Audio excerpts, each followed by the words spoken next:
message kay Joey. At a very young age, naging successful na hairdresser, stylist.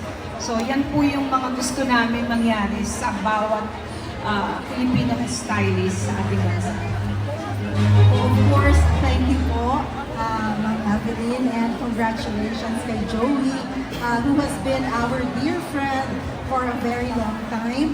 At talaga po, si Joey po is not just helping the women of Palawan become more beautiful, but he is also helping everyone in terms of livelihood and other community services. So talaga po, we are very proud of Joey Ganda Ontohan.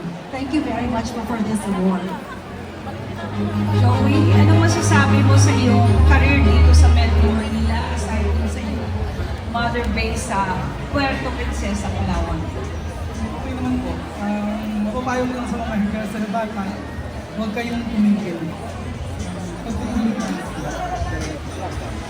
hairdresser, government supplier. Government supplier. So, thank you, Joey. Congrats. You stay there for a while. At meron pa rin tayong isang awardee